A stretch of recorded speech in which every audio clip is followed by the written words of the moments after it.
Let Staysure put the shore in your travel insurance. Our customers have given us over 340,000 five-star reviews on Trustpilot. That's double any other travel insurance provider. We covered over 7 million people with pre-existing medical conditions. And in just 18 months, we've paid over £128 million in claims.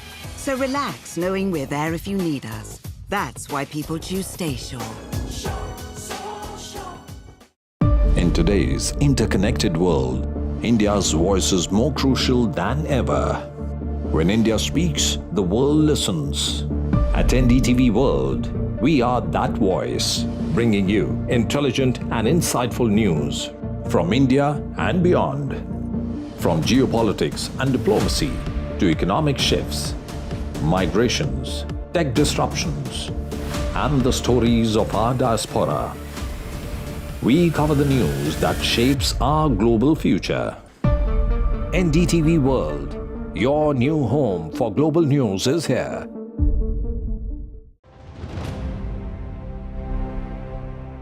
Boman Irani, your acting career begins at a very young age of 41. And so usse pehle it was photography. You had captured India through the lens of a photographer, and then you worked in the hospitality sector as well.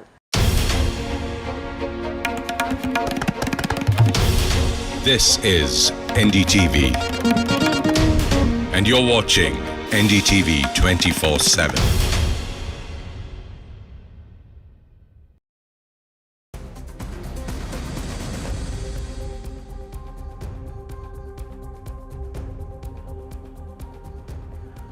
A very good afternoon. You're watching India Global. I'm Gaurie Dwivedi. Over the course of the next 60 minutes, we're going to get you all the details, all the updates as far as what is happening in West Asia, including reports from ground where our colleagues are standing by. First up, the headlines.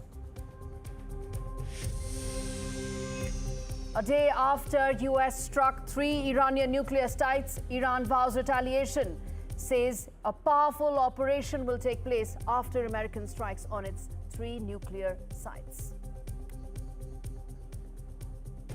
Oil prices jump, Asian markets dip as Middle East crisis deepens. Iran's call to potentially close the Hormuz Strait threatens global markets and a potential carnage in global shipping lines. The B-2 Spirit bombers return home after US strikes in Iran. The B-2 bombers returned to Whiteman Air Force Base in Missouri, from where they started their journey to bomb the 3 nuclear sites in Iran. Operation Sindhu underway. 400 Indians expected to return from Iran. Over 1,700 Indian nationals already evacuated from the war zone.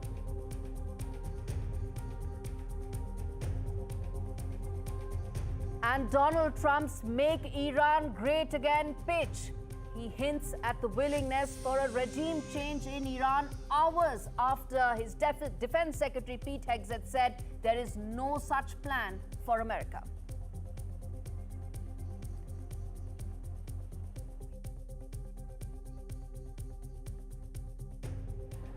All right, viewers, we start the show with updates coming in from Operation Sindhu. A special flight under Operation Sindhu brought back over 280 Indian nationals from war-hit Iran on Sunday, and more flights are likely to now take place soon. They will bring back more Indians that are stranded there. This would be largely students and some pilgrims as well. Among the passengers will be more than 200 students from the state of Jammu Kashmir, along with several pilgrims who have traveled to Iran for their pilgrimages.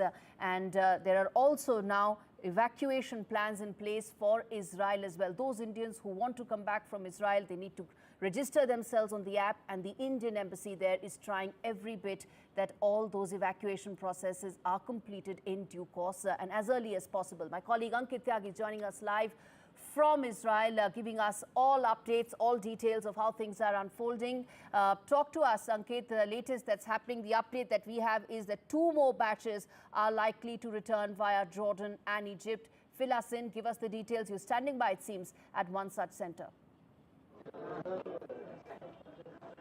All right, let me very quickly give you an update of what's happening at this moment in Tel Aviv, where an alert was sounded just a few moments ago for people to be prepared for possible some projectiles, in fact, being launched here. At this moment, the sirens have not gone in, and just as we speak, people are coming out of some of the shelters that they had gone into. So a lot of people had immediately rushed to the shelters. They are now coming out. So what the process is that you get a message on your phones with a beep sound which continues for a couple of minutes, and post that that's an alert for people to in fact try and head towards the nearest shelters. And after that, air raid sirens go off if there is a projectile that is or a missile or any sort of aerial projectile that is coming towards the Tel Aviv. That was sounded. This is the second time, though at this moment the sirens have not gone on. So let me very quickly just turn this around and show you. People have just started trickling out onto the streets as we speak. So in the morning at around 3 o'clock also there was a similar alert which was followed by the air raid sirens, and what we were earlier told is that one missile was in fact intercepted by the the Israeli air defenses. It did not hit anywhere on the ground, but at this moment after the alert and when people rushing out to try and reach the nearest shelters, there are no air raid sirens. That means either before either that threat has been neutralized or it has not been able to be in the reach the vicinity of Tel Aviv. That is why the air raid sirens have not gone out. This is the latest as far as this threat assessment is concerned. On the other hand, remember, as we showed you in the morning as well, there have been Indians those who are now trying to, it's a voluntary process under Operation Sindhu, which is also taking place in Israel. And under this, about 600 Indians have been facilitated to move out of Tel Aviv. The process, in fact, is that you get in touch with the embassy, then the embassy tells you, and you have to reach the embassy at a certain given time in Tel Aviv, and from there, buses are arranged for people to be moved through true land routes. One is Jordan, Amman, and the other one is Sharm el-Sheikh, Egypt. So far, there are 3 batches of Indian students and other Indian nationals, those who are here working here, caregivers, etc. All those, as I speak, I can hear some Israeli defense helicopters hovering over us, but so the 3 batches so far have gone. One went yesterday through the Amman Jordan route. They are taken by road to that, and from there, Indian government has arranged flights which can be used for people to go to New Delhi. Today, 2 batches have in fact left from Tel Aviv. One in the morning at 7:30 a.m. local time through the Jordan route, and the other one at 8:30 a.m. local time through the Sharm el-Sheikh Egypt route. More than 600 Indians are at this moment on their way to India, and the government says that anybody who feels distressed, and since the tensions have heightened since massive barrage of missiles, 27 of them, those which came in yesterday, we are being told that all arrangements have been made to facilitate the return as far as the Indians are concerned. I can still at this moment here a lot of air activity, though traffic is back on the streets. Let me just show you. Traffic is back on the streets. There is the home front advisory today till 8 p.m. local time that there are not supposed to be any large gatherings, and also school, colleges, government offices, and big shopping centers. All of them are shut till 8 p.m. this evening, so that if there is any eventuality, people are not found at a gathering where large-scale destruction can take place. In fact, the advisory very, very clearly says that you will have to be near your home unless and until it's absolutely necessary, or if you're an emergency worker, do not venture out of your house. So on any normal given Monday, where I'm standing, this entire area, the port area, would be filled with cars and people, and restaurants would be buzzing already. But at this moment, it's a quiet morning after a massive barrage of missiles that came into Tel Aviv on Sunday, which in fact landed in a few places in Tel Aviv and its suburbs as well, as we reported yesterday. Ankit, I'm going to leave it there. Stay safe. And as Ankit was pointing out and telling us that air sirens have been sounded once again in Tel Aviv, and situation continues to remain tense. And as he was pointing out that another flight, 2 flights are going to head back, bringing more Indians. And in total, 1,700 have been brought back ever since this conflict started. Now, viewers, we focus on the B-2 bombers, the big mean machines that were used by the US for its Operation Midnight Hammer. They have come back to the White Man Air Force Base. How long they flew, what was the trajectory they took, the exact location that they bombed at the Iranian nuclear sites, all those are questions that my colleague Vishal Vivek answers in this ground report, because at the end of the day, those fascinating machines are the backbone of Operation Midnight Hammer of America. This route shows you the extent that the aircraft went through. These are at least 7 B-2 bombers, the most sophisticated aircraft made in human history. These crossed the Atlantic. They flew from Whiteman Air Force Base, which is in Missouri, US.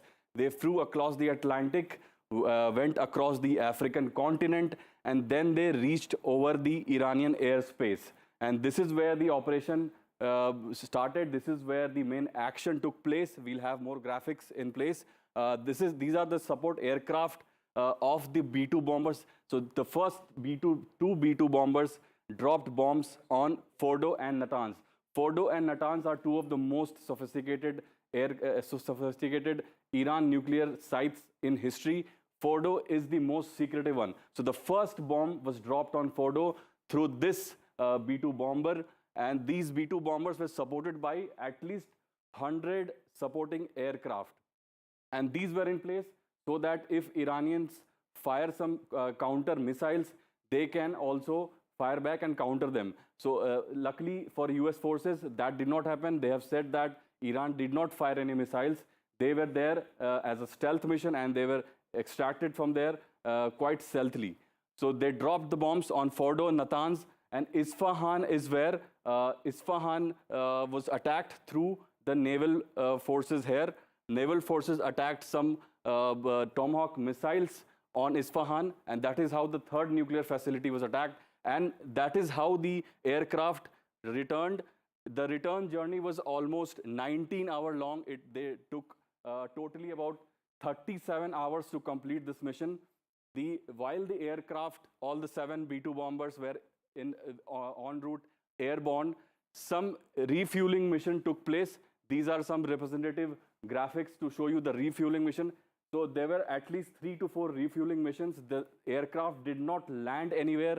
They flew across the Atlantic and then towards the Mediterranean and then towards Iran. They did not stop. Each B-2 bomber had 2 pilots who flew non-stop for almost 37 hours. That shows you the level of planning. The top authorities in the US have already said this whole planning took at least 7 to 8 months. So that goes to show the level of precision this operation had, and it goes to show the mechanism that the US has when it comes to stealth bombers. All right, viewers, a quick break. We return on the other side with what could possibly happen if the Strait of Hormuz actually closes, as Iran has been threatening. We come back and decode what could be the big impact on India and the world's economy. Stay with us.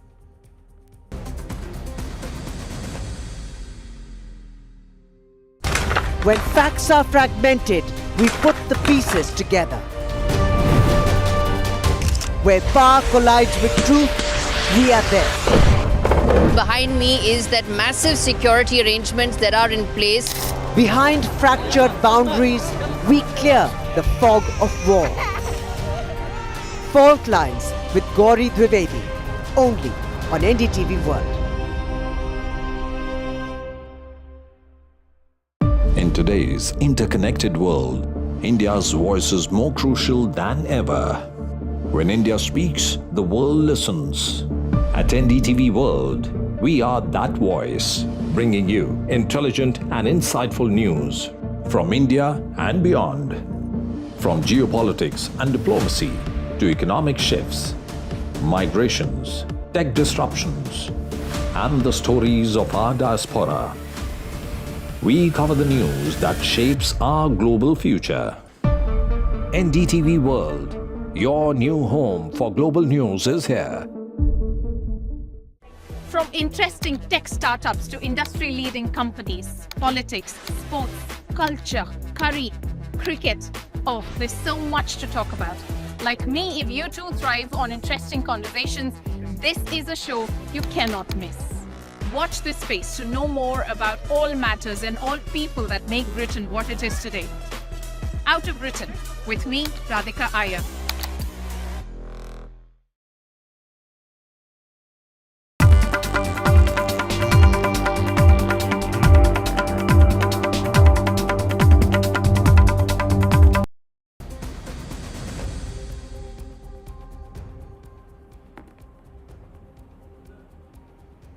Viewers, Strait of Hormuz could be shut is a threat that Iran has made several times in the past, but it is now beginning to act on it.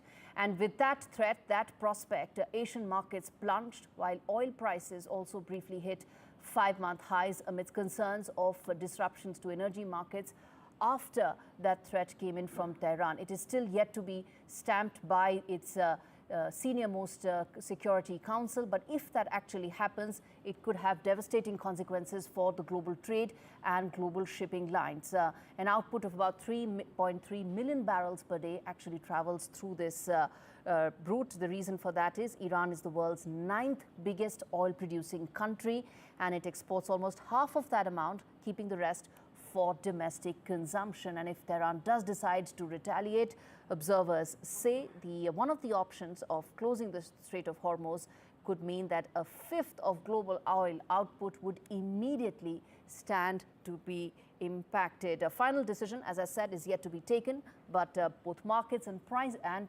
crude market have reacted to that. But the response has been largely subdued so far, simply because it has yet to be stamped out by its senior-most security cabinet.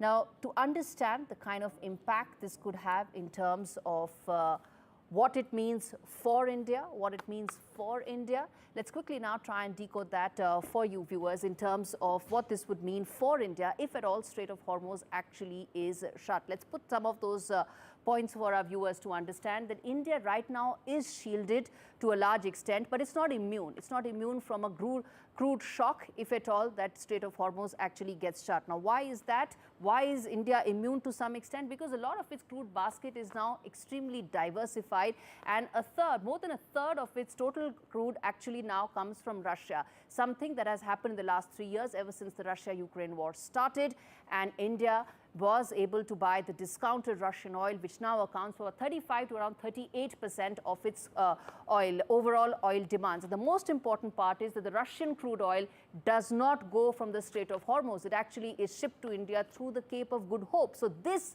35 to 38% of India's crude remains intact. There will not be a direct impact if the Strait of Hormuz shuts, because this is through the Russian oil. Now, the LNG imports of India will be impacted because that is something we still have a large dependence, not from Russia, but from some of the other big players in the region, that is Qatar as well as UAE, and along with America. These are the 3 big LNG exporters for India, and this will be impacted because this is supplied through the Strait of Hormuz, and that will have an impact on the overall India finances. India's sovereign finances will be impacted if the Strait of Hormuz is actually shut. As I said, we are shielded to a large extent, but we are not immune, because if it impacts everyone, we will also be impacted, and that will have a cascading impact on our overall finances. And given the fact that India is the world's 2nd largest crude importer, it will have an impact on our currency and overall finances as well. But as of now,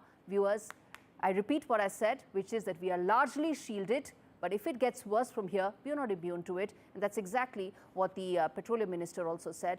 Mr. Hardeep Puri, listen in. We had diversified the sources of supply, and out of the 5.5 million barrels of crude oil that India consumes daily, about 1.5 and 2 million only come through the Straits of Hormuz.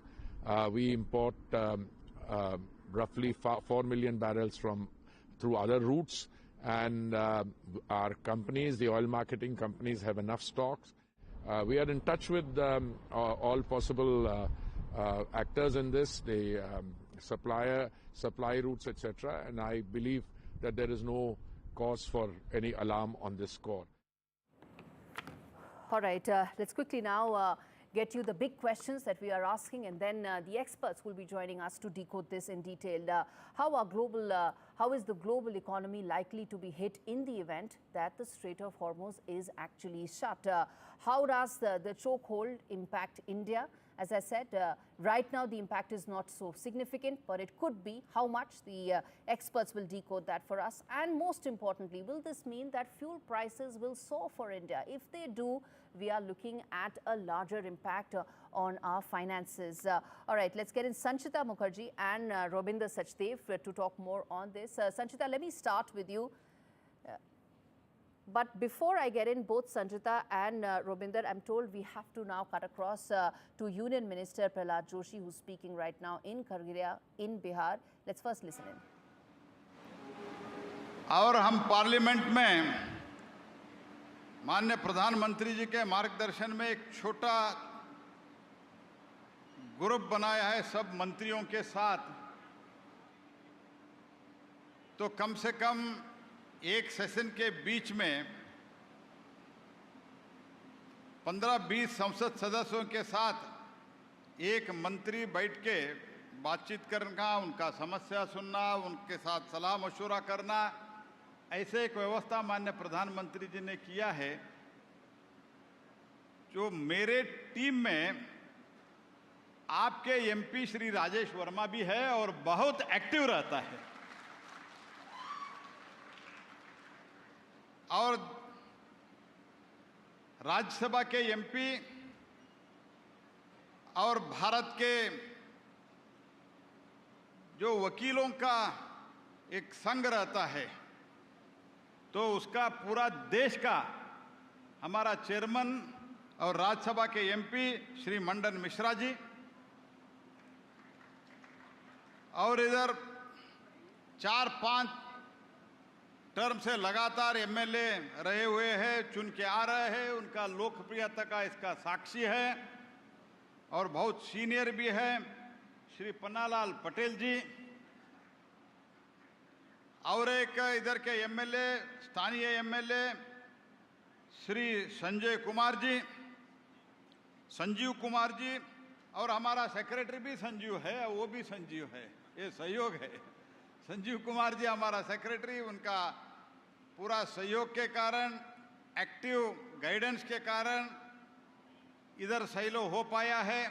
ऐसे Shri Sanjeev Kumar ji, CMD के FCI के CMD Shri Ashutosh जी, और इसके promoter Shri Anurag ji और श्री राजीव जी, और इन दोनों लोगों को मैं तहे दिल से साधुवाद देता हूं कि उन्होंने बहुत प्रयास करके बिना कोई विवाद लैंड भी एक्वायर किया, लैंड एक्वायर नहीं किया, लैंड सबसे प्यार से बातचीत करके मार्केट वैल्यू से लैंड लेके, जगह लेके बहुत कम समय में एक अच्छा व्यवस्था उन्होंने खड़ी किया है। उसके लिए उनको भी मैं बहुत बहुत अभिनंदन करता हूं, धन्यवाद करता हूं। मित्रों, जैसे आप लोगों का हिंदी शुद्ध है, उतना मेरा हिंदी शुद्ध नहीं है। मैं दक्षिण भारत से आता हूं, तो ग्रामर में इधर उधर होता है तो आप ही उधर ही एडजस्ट करके ठीक करा दो।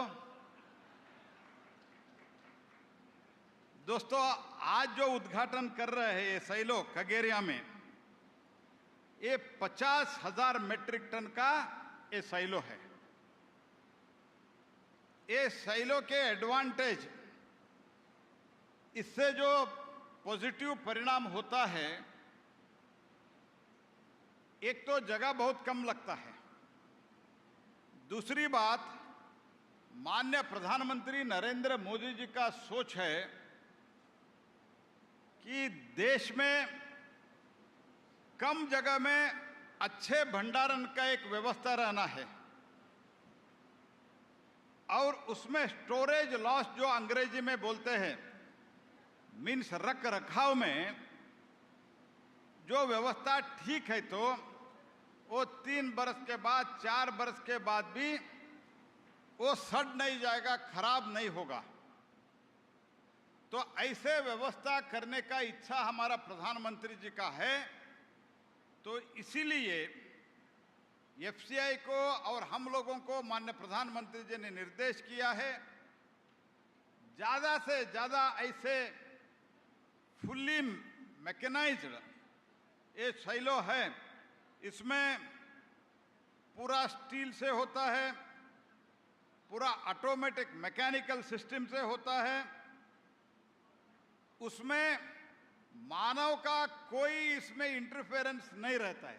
कोई भी जाके उसमें अच्छे अनाज निकाल के बुरा अनाज उसमें डाले, चोरी चपाटी हो जाए, ऐसे कुछ होने का संभावना नहीं है।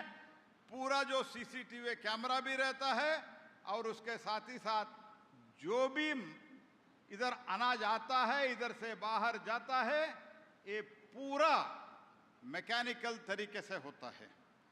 इसके कारण आज इस 10 साल में हमारा स्टोरेज और जो ट्रांजिट मीन्स यातायात में जो लॉस होता है वो भी बहुत कम होता है। आज के दिन में सिर्फ 0.2% लॉस आज के दिन में है।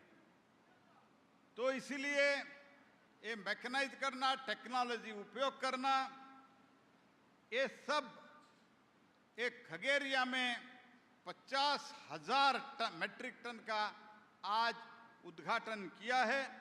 तो इसके लिए नीतीश कुमार जी के नेतृत्व में हमारा दोनों उप मुख्यमंत्री और सम्राट जी और हमारे इधर के मंत्री और सभी एमपीज एमएलए का कोऑपरेशन से समयबद्ध तरीके से इस प्रोजेक्ट का पूरा हुआ है। मैं उन लोगों का भी मैं सहाय का स्मरण करता हूं। और इसी के साथ मैं ये भी स्मरण करना चाहता हूं, रामविलास पासवान जी मेरे से बहुत सीनियर थे, लेकिन मेरे बहुत प्रिय सीनियर मित्र थे। मुझे बहुत प्यार देते थे रामविलास पासवान जी। तो मेरा मित्रता ऐसा था, मैं एक उदाहरण बोलता हूं। मैंने बोला उस टाइम तो मैं प्रदेश अध्यक्षता कर्नाटक के, मैंने बोला मेरे कॉन्स्टिट्यूएंसी में एक बीआईएस का ऑफिस आप खोल दो, ऐसे मैंने रिक्वेस्ट किया। रामविलास जी ने बोल दिया सबके सामने, मैं आपके लिए वो व्यवस्था कर देता हूं। लेकिन बाद में डीजी ने मना किया। लेकिन रामविलास जी ने, उस टाइम के डीजी, लेकिन रामविलास जी ने बोला मैंने मेरे मित्र प्रहलाद जी को वादा किया हूं, मैं उधर उद्घाटन के लिए जा रहा हूं, ऐसे अनाउंस कर दिया। तो जब उन्होंने अनाउंस किया तब तो करना ही।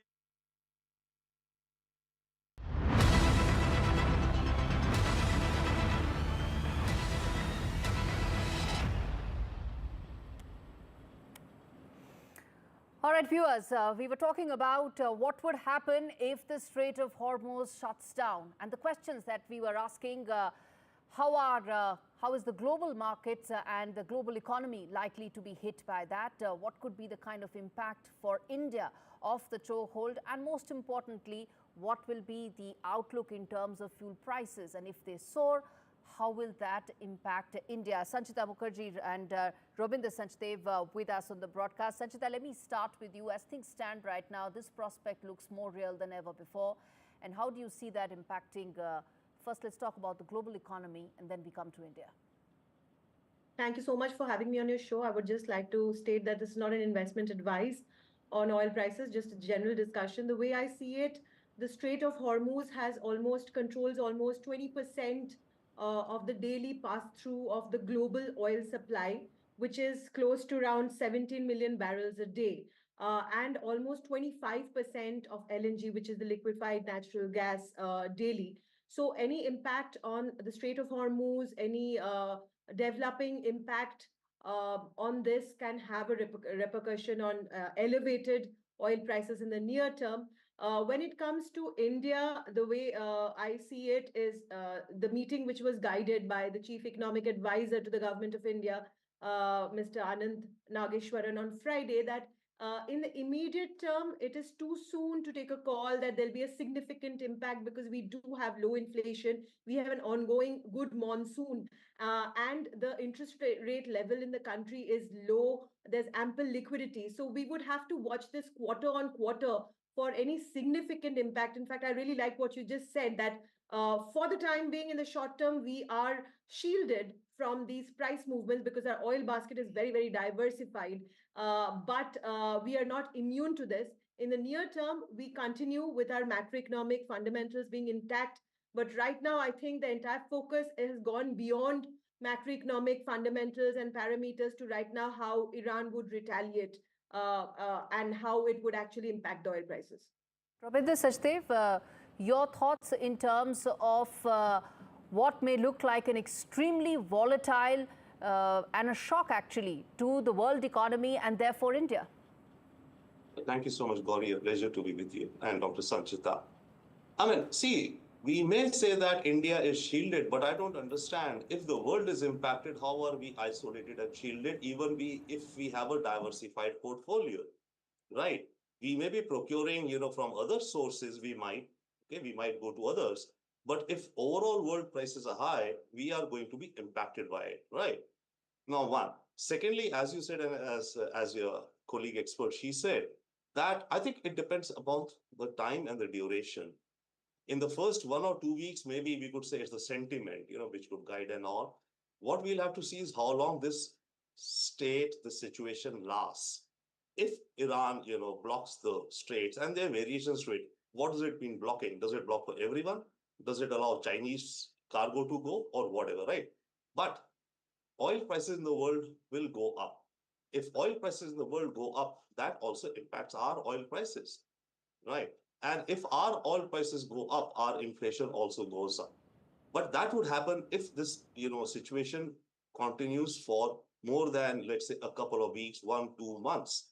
And then, yes, this data would reflect in the next months, or whatever the quarterly numbers. Inflation would go up, our rupee would depreciate. Yes. Because our trade deficit would go up. Okay. So let's put this very simply, sir. For the benefit of our viewers, let's try and declutter this. Let's try and unjargon whatever we are saying, because oil prices impact everyone. They don't need to understand any macroeconomics to understand that when they pay for their fuel, it will become costlier because we import most of it. We don't produce it here. We import it. We import, and not in Indian rupees, we pay it in dollar terms. And that is likely to be impacted because of the volatility. So if the dollar-rupee ratio changes, the price of crude changes, then of course we pay more. It's so simple as that. And when we pay more, it impacts our math. Just the way it impacts our personal math, financial math, the same way the sovereign financial math also gets impacted if these numbers change for us. Sanchita, then let me ask you this in terms of, there are limited options that we have right now. We've diversified our basket. We take a lot from Russia. Even LNG, we now take a lot from America, more than some of the others, whether it is Qatar or UAE. But is there anything else that we can do to probably, no one can insulate, but probably have better preparations for something like this? I think the key question or the key watchword in this entire conversation is that, our oil diplomacy is very, very strong, if I may put it, because, despite, if you were to see even previous events in the face of war, adversity, pandemic, all of that, sanctions, India's oil diplomacy with various nations, the backdoor channels that it has established in terms of diversifying its oil basket is very, very commendable. And that has held us typically in good stead over the years. If one were to look at, in fact, right now, I was just going through the oil marketing report by the International Energy Agency, IEA, which clearly states that the second half of 2025 oil prices are expected to be very stable to lower because there's a huge supply glut, there's an oversupply. Now, right now, that does not stand true because of this geopolitical tension, which is very, very short term in nature. Had this not been there, oil prices would have typically remained very, very low. Right. So now, right now, the way Iran retaliates, how this situation unfolds is very, very critical. But India, having said that, given its diplomacy across the exporting countries, be it crude oil, be it LNG, be it LPG, be it condensates, all of that. Yes. It's a very classic, and very few people can understand. It's actually not very simple to understand this oil diplomacy, but India has played its cards very well previously. A quick word on India's oil diplomacy, Robinder Sachdev. Well, absolutely so. See, all I'm trying to say is, yes, India's oil diplomacy is absolutely doing very well, a lot of work going on. But the point is, if the realities change, sure, with oil diplomacy, we are able to, tap into diversified sources, yes, right? Be it Russia or be it Venezuela even, let's say, right? But the point is, if the overall oil prices are increasing in the world, then even the Russian supplies or the US or whichever sources we get, right, those would go up. That's my big picture thing. As to what we can do, perhaps, is, I think, definitely is diversify our sources. We could perhaps look into currency swaps. Okay, or let's say rupee payment, those kind of mechanisms. What we could also look at is perhaps increasing our strategic reserve, which we have, I think, for about 9 to 10 days. Okay, that's a very important point you made, that strategic reserves, strategic oil reserves of India, we can probably revisit the amount that we want to keep to ensure that we insulate ourselves from these global shocks. As far as some of the other measures you mentioned, I do believe they are going into more technical aspects of it, but I want to keep it unjargoned, because I firmly believe whenever you talk about public finance, the more unjargon you do it, the more people understand it, and I think that should be the ultimate goal. I'm going to leave it there. Thank you so much, both of you, for joining me on this edition of India Global. And as we talk about Strait of Hormuz, I want to now shift focus on what Iran has been parallelly doing in terms of reaching out to Russia and also to China. In terms of Russia, it's a relationship that they've built on, and where you have the Russian foreign minister in Moscow to hold meetings with Vladimir Putin to understand what could be the kind of support that he expects that he will get from, his country will get from Russia going forward. Meanwhile, allies like Russia and China were quick to condemn Israel's attacks on Iran. They have stopped short of offering any concrete support whatsoever in this war right now. And that really brings us to what can possibly be the Russian game plan here, the Chinese thought process here. Let's put that out for our viewers in terms of some of the calculations that both Russia and China have. Let's first talk about the kind of calculations, Kremlin's calculations in this entire game plan. There's been an effort to reach out, but what is it that's really holding Putin back right now? Let's take that out one by one. The traditional hold of Russia has been challenged in this region. It has been done so ever since Bashar al-Assad was removed and Russia did not support him. And this is another instance where the Russian hold has actually been challenged. Next, this is very important, that the comprehensive treaty that was signed between Russia and Iran does not include any military reference. And this has been said by Vladimir Putin just 2 days back in St. Petersburg. And that just tells you the kind of position that Russia is likely to take, which may not be so military in nature. Next is that Russia now pretty much produces most of the Iranian Shahid 36 drones. So the peak of the military engagement that Russia and Iran had was possibly in 2022 when they gave the drones, and since then Russia has been able to manufacture them locally, so that military dependence has actually reduced of Russia on Iran. Next is that there is no duty to supply any military aid to Tehran. That's a clear thinking now within Russian camp, and that is a clear calculation that Kremlin has in terms of how they see it, because they do not want to also, the next is they also don't want to completely overturn their relationship with Israel. It's a long relationship, but it's also a complicated one. There are a very large number of Russian-speaking Jews who are in Israel. They are very prominent. They have a sway in the local politics there. And in the backdrop of that, Russia needs to be very careful about how it wants to continue to have an engagement with Israel. Let's move ahead now to talk about the Chinese conundrum that exists. Another ally that's been talked at length about how much is he going to support Iran? Will China come and back their Iran here? Let's put that out. What are the conundrums that China faces in this region? First and foremost, it does have deep economic interests in Iran. The hub and spoke model that Belt and Road Initiative is all about, a key hub of that is actually Iran. A lot of money has gone there, but it does not have the same military hold. So you have a deep economic presence, but if you do not have commensurate military hold, that exposes you to be able to play a major stakeholder there. Next, they have a lone base in Djibouti, which is their only military capability in that entire region. So there's been a lot of talk about how much of power projection China can really do. Well, not much with just one Djibouti there.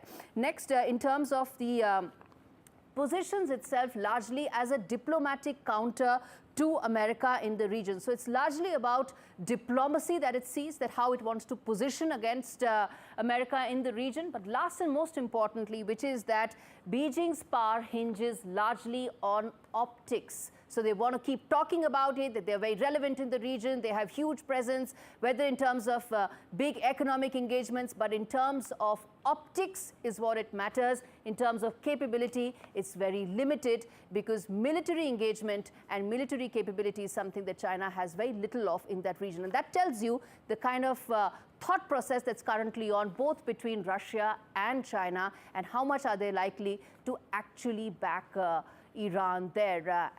This, of course, now brings me to talk about what exactly some of them did at the UNSC. They talked a lot about what American strikes have been and what Israeli strikes have been in UNSC. They wanted, both Russia and China wanted to take a very firm position at the UNSC, but that hasn't happened so far, viewers. Let's play out some of those sound bites, both of Russia and China, to understand the context in which we are talking. Своими действиями Соединенные Штаты открыли ящик Пандоры, и никто не знает, к каким новым последствиям это может привести. Выступая в этом зале уже трижды за прошедшие 10 дней, генеральный директор МАГАТЭ Рафаэль Гросси предупреждал, что удары по объектам иранской атомной инфраструктуры могут иметь абсолютно непредсказуемые последствия и создают огромную угрозу ядерной и физической ядерной безопасности не только в Исламской Республике, но и для региона и мира в целом.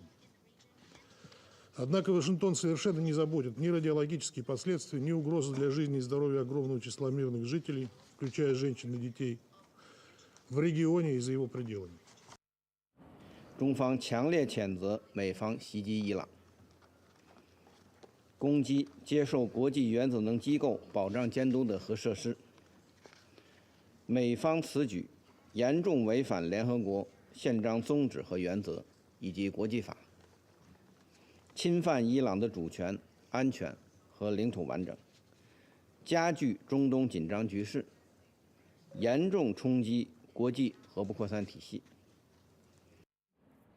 All right, to talk more about what can Russia and China do in terms of aiding and helping Iran, we spoke about the calculations that both of them have and which could limit their stakes in this entire region, but nevertheless, they want to continue with that optics, or at least Iran would want. What are those options? Let's get Michael Feller and Fred Weir to talk more on that. Michael Feller is a co-founder and chief strategist of Geopolitical Strategy. I believe that's a think tank that he runs. And Fred Weir is a senior journalist joining us from Russia. And in fact, Fred, let me start with you. We've spoken about and we've told our viewers what really are the moving parts to the entire Russia, Iran, China relationship. Help us understand, how does Kremlin view this particular scenario? Will Russia back Iran, and does that include a military backing as well? Well, I think you summarized it very well back there. The main thing to keep in mind is, as alarmed as the Russians are, and they are very much so at the moment, their alliance, their strategic partnership with Iran does not include a military component. That's different from its relationship, for instance, with North Korea, which does have a mutual defense clause, which has already been activated. The North Koreans sent troops to Kursk region to fight the Ukrainians just this last few months. So Iran, there's nothing of that kind with Iran, and the United States as far as Russia is concerned, can have a free hand. I think in Iran, the last thing that Russia wants is a war with the United States or even Israel. So that said, Russia has a lot of stakes in Iran. They had been developing economic ties, rather deep ones, oil and gas, infrastructure, that north-south transport corridor, which Russia is investing hundreds of millions of dollars into building a railway to connect Indian Ocean ports with the Russian railway network. All that is in danger of being unraveled by this war, especially if there's regime change or national disintegration in Iran. Another thing that I think needs to be stressed here is the levels of duplicity that were involved, the lies that Donald Trump told, especially about peace talk. Twice Iran was subjected to this, having peace talks dangled before them and then hit. Well, this will reverberate in Moscow, where Donald Trump has been posing as peacemaker between Russia and Ukraine. Nobody is going to believe a word out of his mouth anymore. Okay. Michael Feller, then let me ask you this in terms of the meeting that Iranian Foreign Minister and Vladimir Putin, that all-important meeting. In your assessment, what could be the big takeaway or highlight of it? Do you think just optics, showcasing of support with anything backing that? Or do you think there could be something more than that?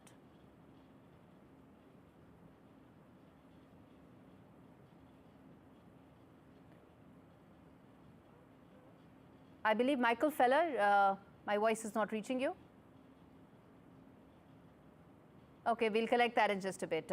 Fred, then let me ask you this. In terms of your expectations from a meeting like that, it's high profile, but would it just be all about optics, showcasing support, maybe speaking a little bit about it? Or do you actually expect something more than that could be there? Because, you know, for Vladimir Putin also there's a lot at stake. At the end of the day, Russia is a big stakeholder in the region. It wants to be seen as a big stakeholder there.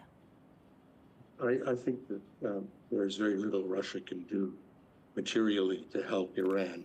They may want to, but as I said, they have the ability to ship arms to Iran, but you know, across the Caspian Sea. But at this point, I don't see how much help that would be, even if the Russians did. But I think their biggest fear is, as it should be, is World War III. There is a real danger here of this thing blowing up into something much, much worse. That, you know, that this is the way big conflagrations get started. Okay. That's an important point. Let's put that across to Michael Feller, whom I believe can now hear me. Mr. Feller, as Mr. Fred is saying here, that there is a real possibility of World War III happening. What do you think Russia and China are going to be doing there? Till now, they've come out with some solidarity, some show of support and solidarity, nothing more. Do you expect anything more? And particularly from China? Yeah, it's been a show of hopes and prayers, but little else. I think that Russia put its cards on the table when Vladimir Putin said on the weekend that in some ways he considers Israel part of the Russian sphere because it has 2 to 3 million Russian speakers. So as absurd as that may sound to many, that's his way of saying that he's probably not going to provide much more material support for Iran. The thing with Iran, Russia and China is that this was at best an access of convenience, but it wasn't a real alliance. And you only need to look at Russian history to see that for most of its history with Persia and later Iran, they've been enemies. And if it weren't for mutual hostility to the United States, which is changing under Donald Trump, at least from the perspective of the Kremlin, if it weren't for that mutual hostility, there's not really much to go on. So, Mr. Feller, then it also means that if there is nothing substantial that comes by way of more than just strongly worded statements from China and Russia, then it also means that it impacts their relationship with America with regards to the Middle East, doesn't it? Yes, but they're going to prioritize their relationship with other Gulf countries. Saudi Arabia is far more important than Iran to both Russia and China, so is United Arab Emirates. They're not going to jeopardize those relationships for the sake of Iran or, I think, tolerate a blockage of the Strait of Hormuz. And certainly they're not going to waste their valuable firepower on defending Iran when respectively they have wars in process in Ukraine and wars potentially going to happen in the future, though I hope not, in Taiwan. So then what is the basis, Mr. Fella? This is a question I asked to both of you. Mr. Fella, to you first, and then Mr. Fred, to you, which is that then if nobody, not even your traditional allies, are going to come and back you up, I'm not mentioning North Korea because that's the only fourth member of this quartet, but the traditional allies of Iran, if they're not going to come and back it when it's making threats like blocking of Strait of Hormuz, then can we safely assume those are just empty threats? And how do you then perceive Tehran to actually escalate this further, apart from the hawkish commentary that's just coming in? Do you think there's going to be something more than that? It actually makes Iran more dangerous, in my view, because their back's against the wall, and they'll have less interlocutors to talk them down from the ledge, so to speak. You only need to look at the 1980s when Iran fought against Iraq, and both the Soviet Union and the United States essentially supported Iraq in that war. And it was only Israel, clandestine, in terms of clandestine aid, that was supporting Iran, ironically. But Iran showed it had grit and it was willing to fight with civilians on bicycles and all sorts of horrible things for 8 long years. So I don't think, Iran is a big country. I don't think this will necessarily deter Iran. It may change their calculus. It may change which approach they take. But from my perspective, the regime, its back's against the wall. It has no good options. It faces a dilemma. Does it take regime change externally imposed on it from the United States, or does it risk regime change internally if it does nothing?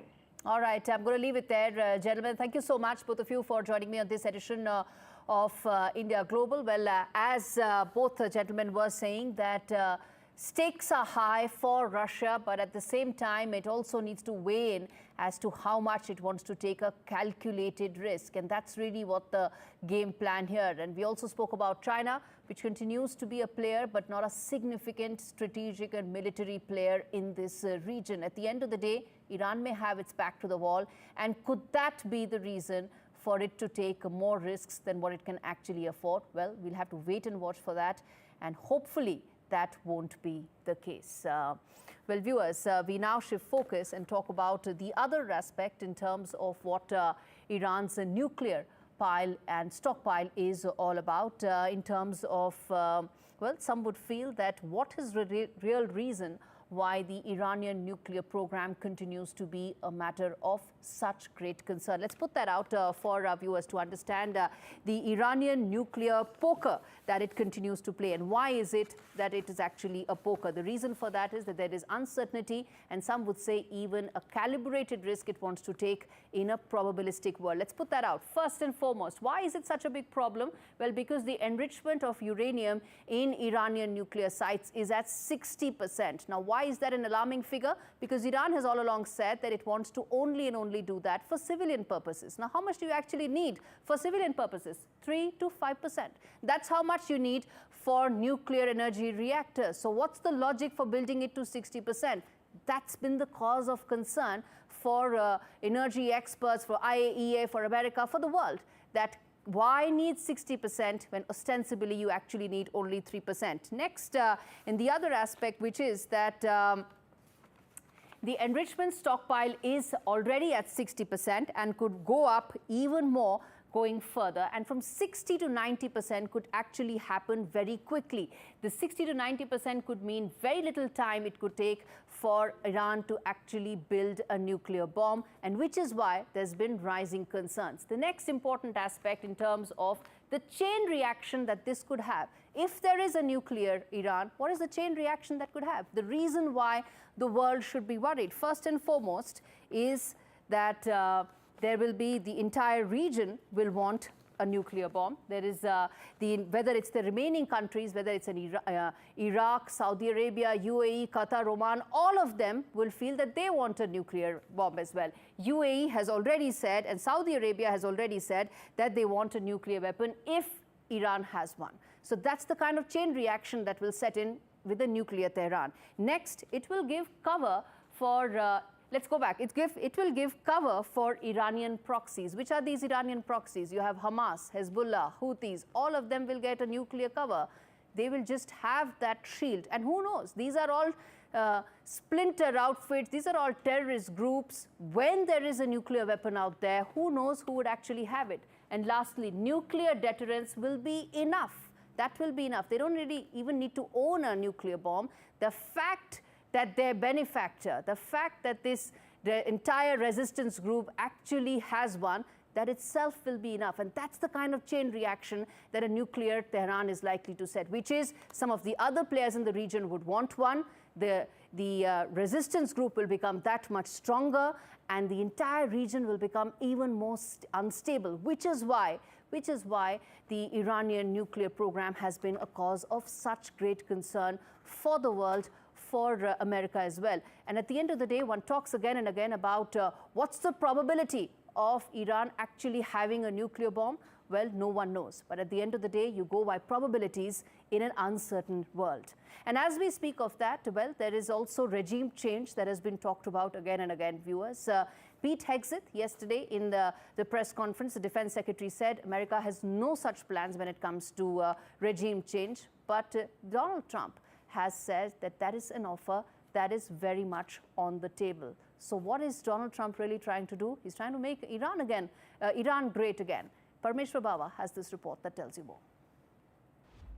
Many will tell you that it's not politically correct to use the term regime change, but those aren't our words, they're US President Donald Trump's. In a fiery Truth Social post that's now viral, the US President floated the idea of toppling Iran's leadership again. But I'll tell you why this one is significant. This is the first time in the current conflict that Trump has openly suggested what many in the region fear: a US-backed regime change in Tehran. The post comes just hours after US B-2 stealth bombers struck multiple Iranian nuclear sites. What Trump called monumental damage. He claimed the strikes were hard and accurate and revealed the bombers flew for over 36 hours from Missouri and back. But here's the contradiction. While Trump is talking about MEGA, which is Make Iran Great Again, by possibly toppling its government, his own Vice President J.D. Vance is publicly saying the opposite.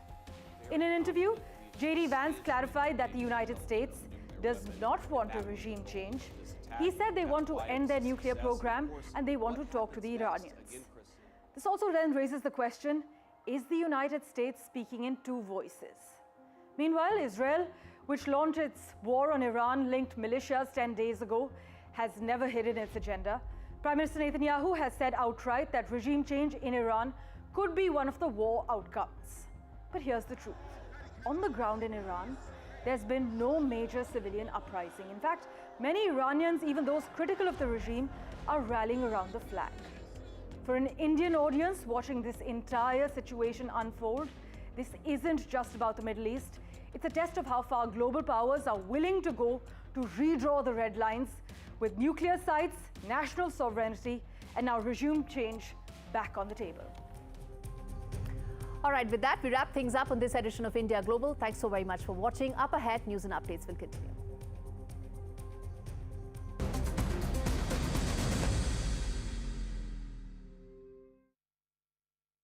It feels good knowing that your future's in hand. Evlo can offer you a loan from £1,000 to £15,000, whether it's for home improvements, new appliances, a car, or for some of life's big moments. So even if you've had problems with credit before, Evlo looks beyond your credit score and always takes a case-by-case approach. Visit evlo.co.uk to get your conditional decision in minutes. Evlo, your future in your hands. If your garage looks like this, you need Tougher Man. a leading supplier of shelving for your home or business. Assembly is quick, easy and boltless. Buy 1 bay from just $59.99, or you can get 3 bays from only $119.99, saving you nearly £60. Plus, you get a 5-year Storelex steel guarantee. Order now at tougherman.co.uk.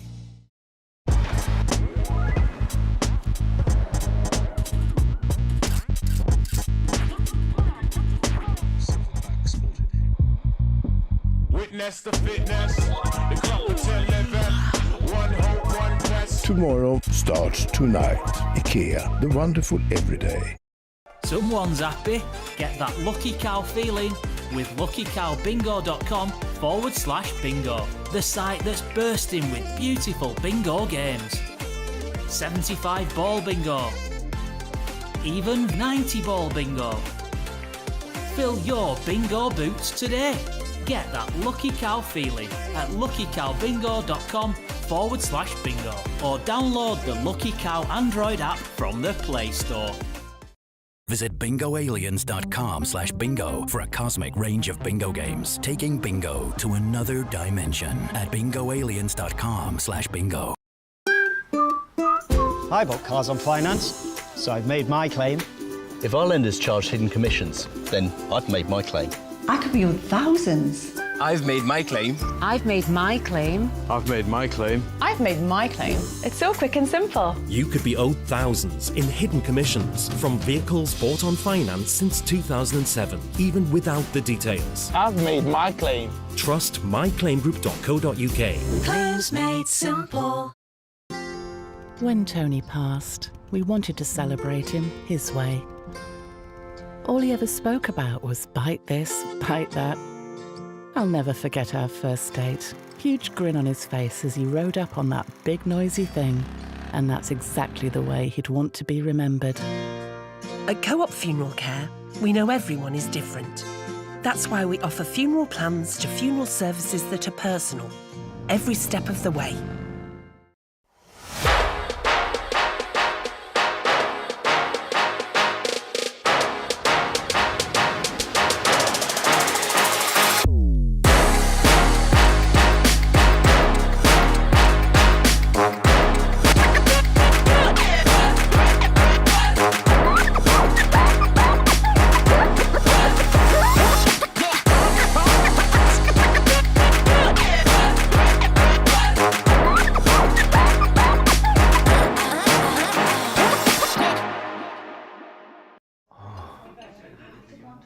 Air fryer. It fries using air. Everybody's looking for that something. Britain, what you buy is your business. Helping you pay less interest is ours. You know how much that means. You found that special thing. Air fryer. You're flying without waiting. Barclaycard. Make money work for you.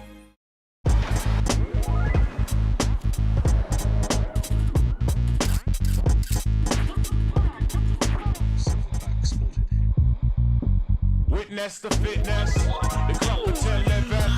One hope, one quest. Tomorrow starts tonight. IKEA, the wonderful everyday. You ever thought about yours? Funeral? Yeah. Flowers, service. Everyone